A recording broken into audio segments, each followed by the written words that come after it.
So today's lesson for Algebra 3 is Chapter 4, Section 3. We're going to be talking about graphs, and we're going to be talking what it means to reflect a graph, and then we're going to take that a little further and talk about what it means to have symmetry on a graph. So to begin with, when you draw graphs, the most popular probably graph that has symmetry that we all are used to is the parabola. So here's my parabola, y equals x squared. And this graph is said to be symmetric along the y-axis. And this would be called my line of reflection. That is the line that you can draw through the middle of the graph so that if you overlap the graph, so if I folded the paper along the y-axis, the left side would be a mirror image to the right side. They would be lay right on top of each other. That's called symmetry. And this is called a reflection. This would be a reflection over the y-axis. And then we have some other reflections like over the x-axis. So your line of reflection is a line you can draw through the middle of your graph, and it's like a mirror. The points on the left side are reflected across to the right side. So the first type of reflection we're going to talk about is over the x-axis. It reflects your picture, your graph, literally across the x-axis. So here's my original graph, this blue graph. This is y equals f of x. And when I tell you to reflect that over the x-axis, imagine you fold the paper along the x-axis. Where would these points end up? So for example, this point is at 1, 2. When I reflect it over the x-axis, this point ends up at 1, negative 2. This point is at 2, 2. When I reflect it over the x-axis, it ends up at 2, negative 2. This point is at 0, 1. When I reflect it over the x-axis, it ends up at 0, negative 1. This blue point is at negative 2, negative 2. When it flips over the x-axis, it's at negative 2, positive 2. What are you noticing is happening to all the y-coordinates when I reflect it over the x-axis? The 1 became negative 1, the 2 became negative 2, the 2 became negative 2, the negative 2 became positive 2. What happened to all the y values? They became opposite. So each xy point on the original, when we reflect it over the x-axis, all the y values become opposite. So that is one type of reflection. So if I drew this graph,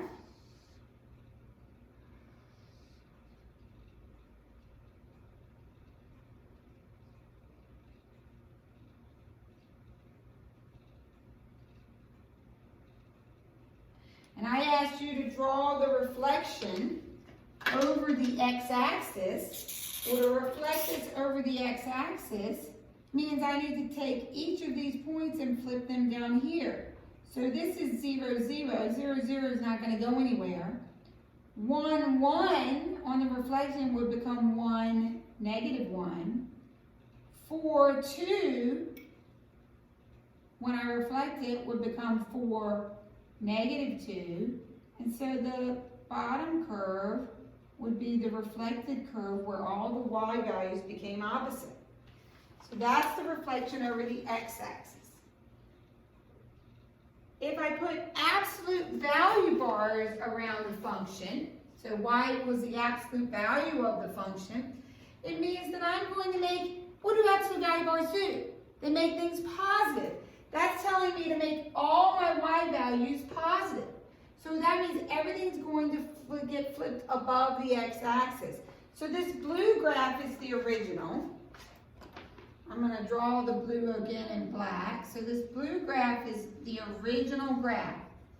If I ask you to graph the absolute value of that, it means that anything that's negative will become positive. If it's already positive, it doesn't change. So this part of the graph is already positive, so it stays right where it is. This part of the graph is already positive, so it stays right where it is. But see all these negative y values? The absolute value bar makes them positive, So they get flipped up, so you end up with the absolute value graph. So if I gave you this graph,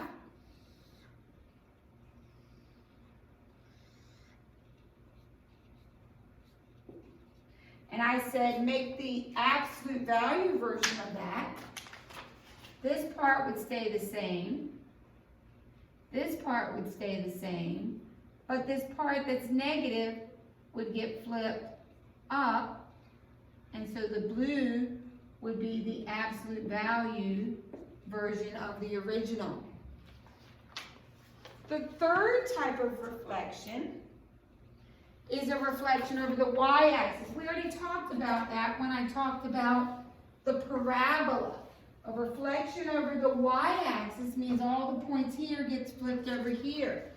So if 1, 1 is on the graph, when I reflect it over here, what does that point become?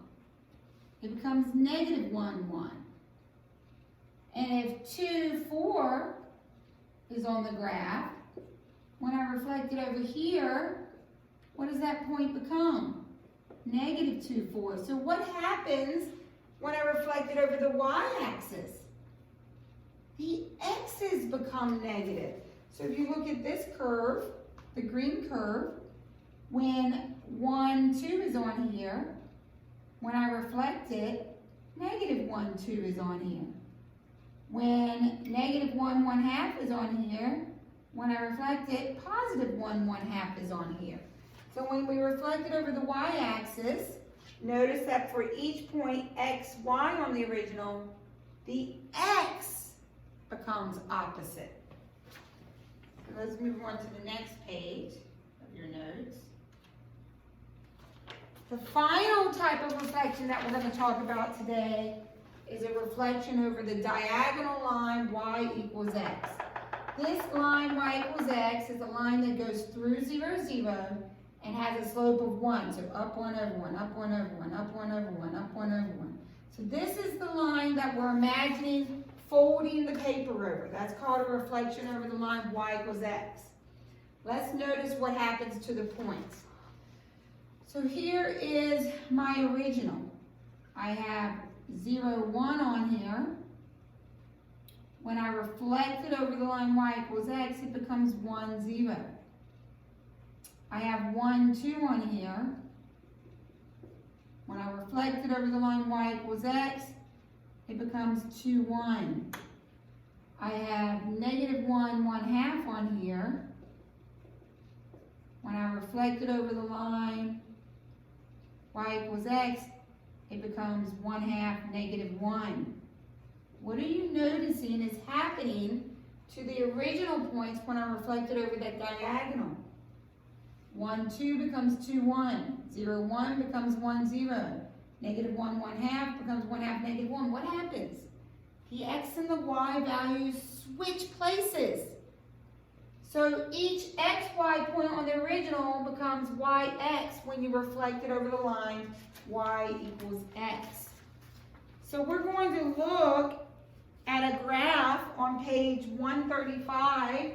Hopefully you have your book handy, class exercise number 1. I'm going to real quick sketch that graph that's in your book. Your book's picture will be better than my picture, so you probably want to open your book.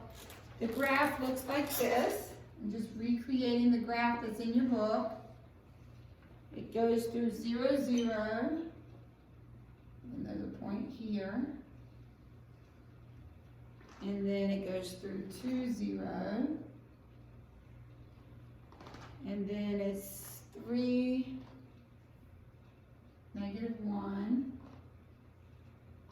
and then it stays down here and stops right here. Okay, so this is the graph that's in the book. So for part A, what we're looking at is f of x. So part A asks me to graph y equals -f of x. So that means we're making, remember f of x is another way to write y. That means we're making all the y's opposite. What type of reflection makes all the y's opposite? If I'm going to switch this y to here, this y to here, what type of reflection is that? Over the x-axis. So part A wants me to flip it over the x-axis. So that means that the point -1, -1 is now going to be -1, +1. 0, 0 doesn't move. The point 1, 1 is now going to be 1, -1. 2, 0 will still be 2, 0 because when it's on the x-axis it doesn't flip. 3, -1 will become 3, +1. And so we just flipped this graph over the x-axis.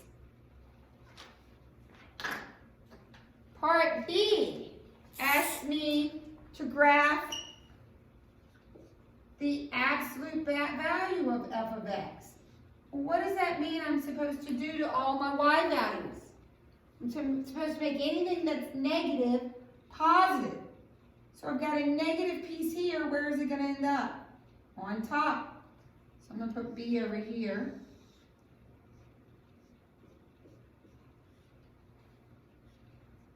So it flips up here. This is already positive, so it doesn't move. But then this piece is negative.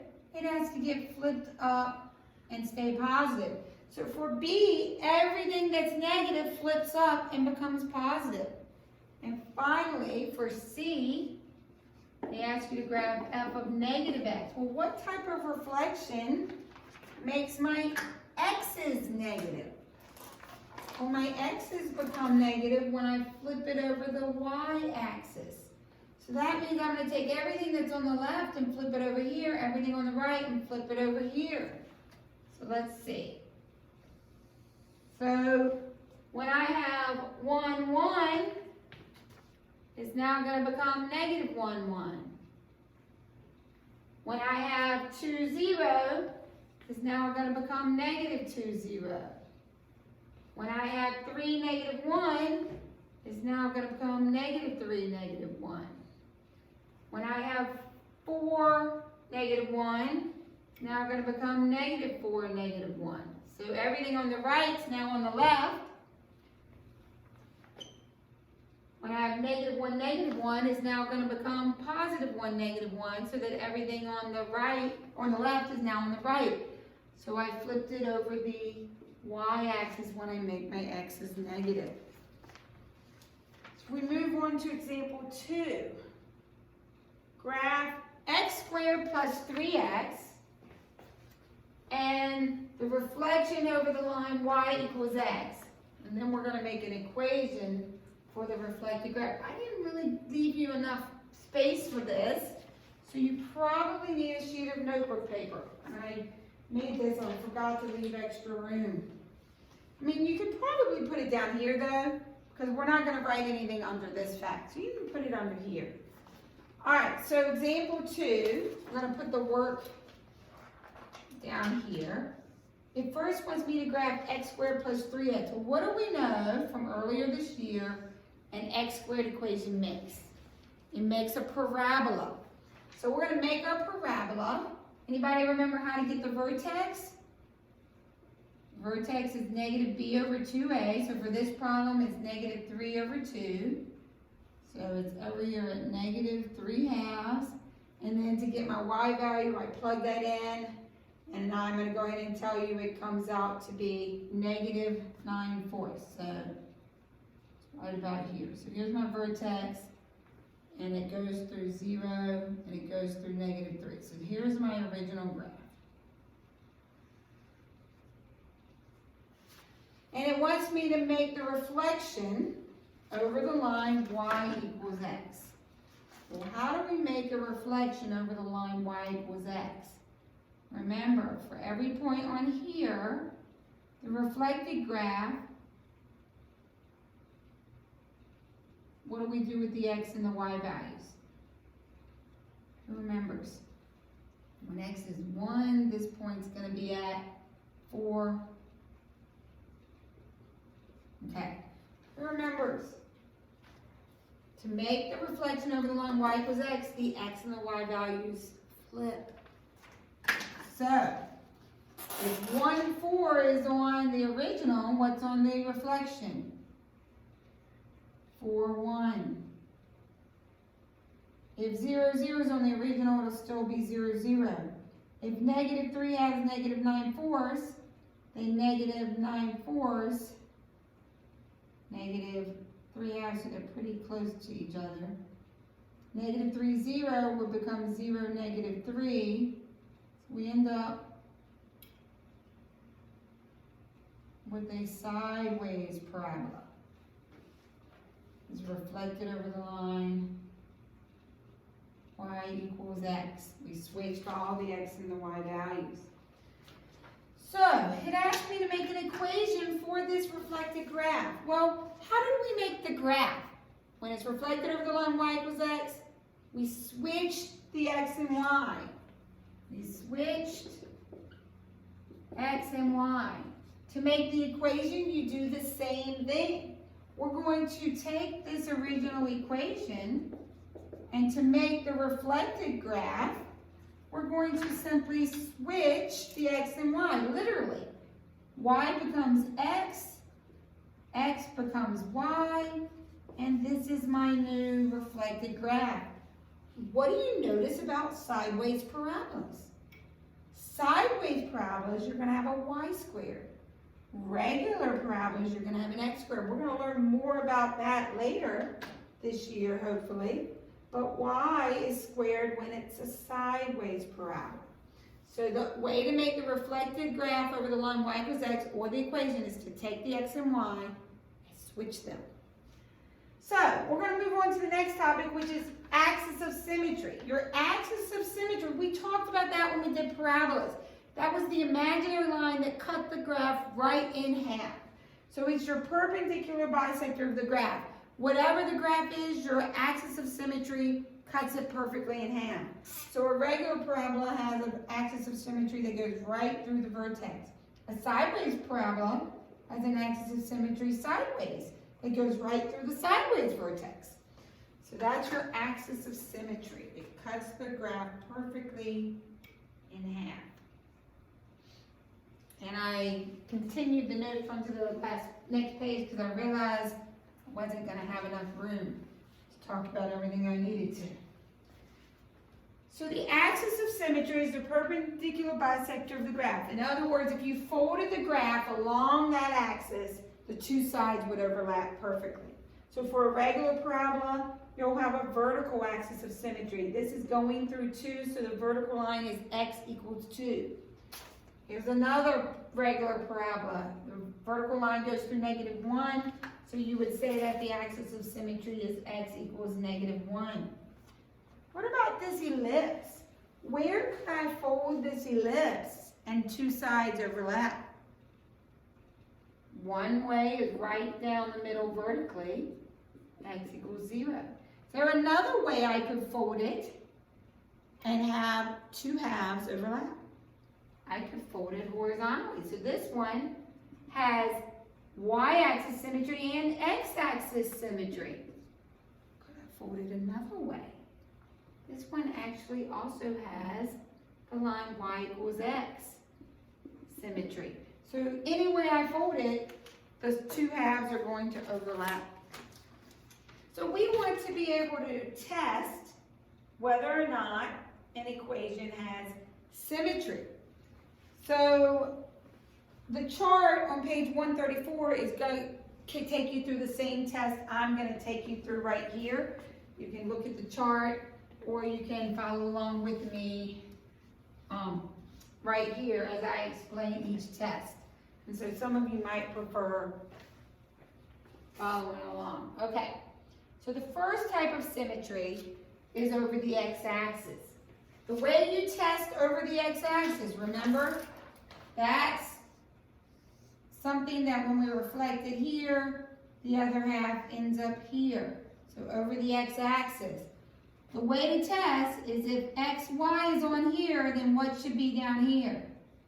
x negative y. So the way you test x-axis symmetry is you make y negative and then see if it simplifies to be the same. So for this example, xy squared equals 1, I would make the y negative, and then I would simplify and see if it returns to the original. Well, what happens when I square a negative? When I square a negative, it becomes positive, so it does return to the original, so it has x-axis symmetry. That means it is a perfect reflection over the x-axis. For y-axis symmetry,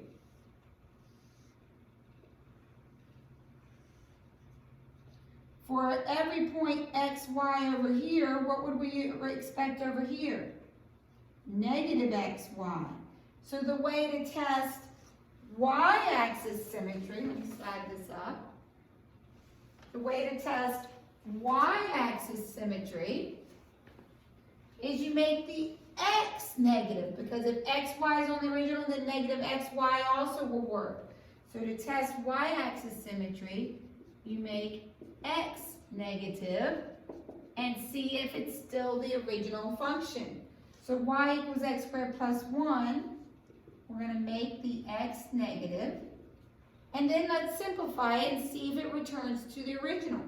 What happens when I square a negative x? It becomes positive x squared plus 1. What does this look just like? It's just like the original, therefore it is a reflection over the line, over the y-axis. And then the last type of symmetry we're going to test is the line y equals x. Remember, that's the diagonal line. How did we make that reflection? We made that reflection by switching the x and y. If xy is on the original, then yx will also be on the original. So that means to test for y equals x symmetry, you're going to switch x and y and see if you get the original. So in this example, x cubed plus y cubed equals 1. I'm going to switch. The y becomes the x becomes the y. Is this the same as this? Yes. So since it doesn't change it, it's got reflection over the line y equals x. And then there's a fourth test that we haven't talked about yet today, and that is symmetry over the origin. Symmetry over the origin is something that reflects, a perfect example is the x cubed graph, that reflects a point here over not only the x-axis, but also the y-axis. Well, when we go over the x-axis, the y becomes negative. When we go over the y-axis, the x becomes negative. So for every xy point on here, negative x, negative y will be on the origin reflection. So to test the origin, you're going to make both the x and the y negative because it's a reflection over both axes. So for example, for this example, if we want to test the origin for symmetry, we're going to make both x and y negative. So we're going to make the y negative, we're going to make the x negative, and then we're going to simplify to see if it returns to the original. Well, what happens when I cube a negative? When I cube a negative, it becomes negative. Then let's solve for y. How would I do that? We'll divide by negative 1, and that becomes y equals x cubed. Is this the same as the original? Yes, so that means it has symmetry over the origin. So you're going to be asked in your homework tonight to test symmetry. And the way you test symmetry is you go through all 4 tests. You test the x-axis, the y-axis, the line y equals x, and the origin. Sometimes all 4 work. Sometimes none of them work. Sometimes only 1 or 2 work. And that will tell you the type of symmetry it has. So we're going to do our last example, practicing this test for symmetry. So tell what types of symmetry each equation has. And the first one is x squared plus y squared equals 1. So we're going to start with x-axis symmetry. Remember, if it's over the x-axis, for every xy point, x negative y will be there. So we have to make y negative. So x squared plus, make the y negative squared equals 1. What happens when I square a negative? It becomes positive. Is this the same as the original?